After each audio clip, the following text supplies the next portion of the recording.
கர்த்தர் நல்லவர், அவர் கிருபை என்றும் உள்ளது. ஆண்டவராகிய இயேசு கிறிஸ்துவின் நாமத்தினால் உங்கள் ஒவ்வொருவருக்கும் அன்பின் வாழ்த்துக்கள். தேவ கிருபையும் சமாதானமும் உங்களுக்கு பெருகுவதாக. பிரியமானவர்களை, இன்று மே மாதம் 21ஆம் தேதி வியாழக்கிழமை. இந்த நாள் உங்களுக்கு ஆசீர்வாதமான நாளாக இருப்பதாக. இன்று நாம் தியானிக்கும் வசனம் நீதிமொழிகள் 14வது அதிகாரம் 11வது வசனம். துன்மார்க்கனுடைய வீடு அழியும், செம்மையானவனுடைய கூடாரமோ செழிக்கும். செம்மையானவனுடைய கூடாரமோ செழிக்கும். இது அருமையான ஒரு வசனம். பிரியமானவர்களே, ஆண்டவருடைய வார்த்தை என்ன சொல்லுகிறது என்றால், செம்மையா ஒருத்தர் வாழ்ந்துட்டா, ஒருவருடைய வழிகள் செம்மையானதா இருந்துட்டா, அது ஆண்டவருக்கு மிகவும் பிரியமா இருக்கும். செம்மையானவர்களுடைய ஜெபம் கர்த்தருக்கு பிரியமா இருக்கும். அதே போல செம்மையானவர்களுடைய கூடாரம் செழிக்கும் என்று சொல்லப்படுகிறது. அப்போ தேவன் விரும்புகிறது என்னன்னா, ஒரு மனுஷனோ ஒரு மனுஷியோ அவங்களுடைய வழிகள் செம்மையா இருக்கணும், கர்த்தருக்கு பிரியமானதா இருக்கணும், கர்த்தருடைய வழிகள்ல இருக்கணும் அப்படின்னு சொல்லிட்டு விரும்புகின்றார். ஆனால் துன்மார்க்கனுடைய கூடாரம், அதாவது வீடு அழியும் என்று எழுதியிருக்கிறது. என்னதான் துன்மார்க்கமா வாழ்ந்து செழிப்பா இருக்கிறது போல தோன்றினாலும், ஆனாலும் அவர்களுடைய வீடு அழிந்து போகும் என்று சொல்லப்படுகிறது. பிரியமானவர்களே, வேதத்துல பார்க்கின்ற பரிசுத்தவான்கள், முற்பிதாக்கள், அவர்கள் செம்மையானவர்களா இருந்தாங்க. ஆபிரகாமுடைய வீட்டை கர்த்தர் ஆசீர்வதித்தார், ஈசாக்குடைய வீட்டை ஆசீர்வதித்தார், இல்ல யாக்கோபுடைய கூடாரத்தை கர்த்தர் ஆசீர்வதித்து அதை பற்றி அழகாய் சொல்லப்படுகிறது. யாக்கோபுடைய கூடாரம் எவ்வளவு அழகானது என்று சொல்லி அருமையாய் சொல்லப்படுகின்றது. அதே போல யோபுவை கர்த்தர் ஆசீர்வதித்தார். யோபு தன்னுடைய வழிகள் எல்லாம் செம்மையானவராக இருந்தார்.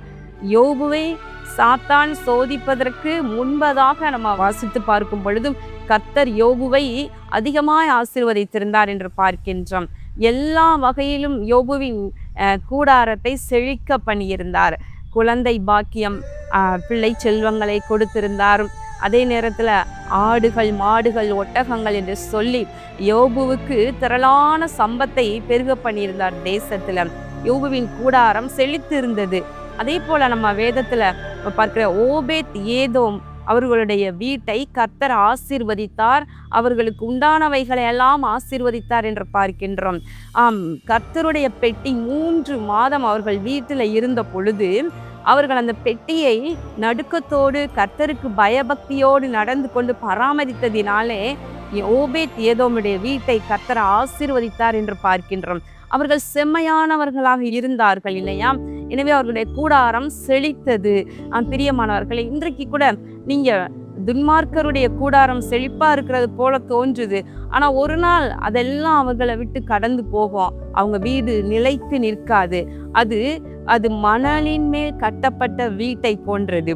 செம்மையானவருடைய கூடாரம், தேவ பிள்ளைகளுடைய வீடு எதுல கட்டப்படுதுன்னா, அது கற்பாறையாகிய கண்மலையாகிய கிறிஸ்து என்கிற அஸ்திபாரத்தின் மேல கட்டப்படுவதனாலே அந்த கூடாரம் செழிக்கின்றது.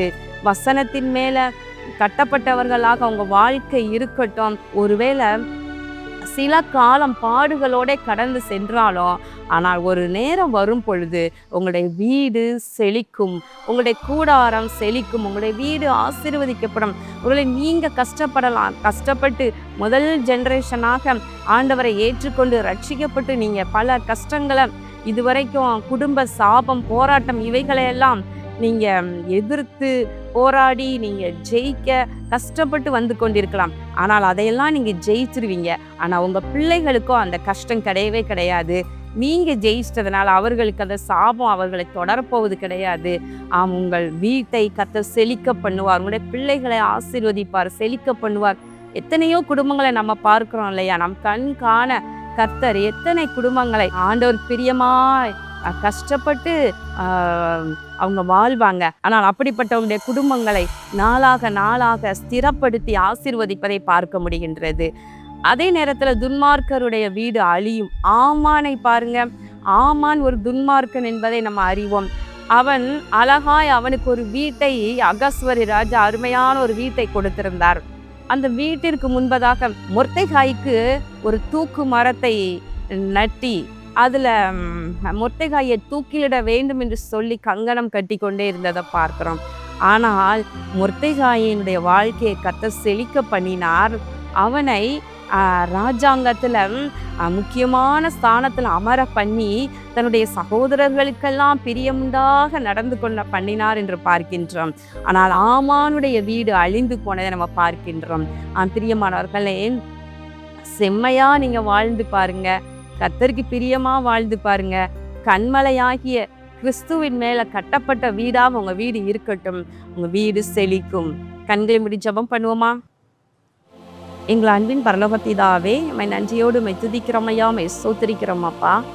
கர்த்தாவே, இந்த நாளிலும் நாங்கள் தியானித்த உம்முடைய வார்த்தையின்படி செம்மையானவர்களுடைய கூடாரம் செழிக்கும் என்று எழுதியிருக்கிறது போல, ஆண்டவரே, உம்முடைய பிள்ளைகள் செம்மையாய் வாழ்ந்து கொண்டிருக்கின்ற ஒவ்வொருவருடைய வீட்டையும் ஆசீர்வதித்து செழிக்க பண்ணுகிறாங்க. இயேசு கிறிஸ்துவின் நாமத்தினாலே வேண்டிக் கொள்கிறேன் நல்ல பிதாவே, ஆமேன்.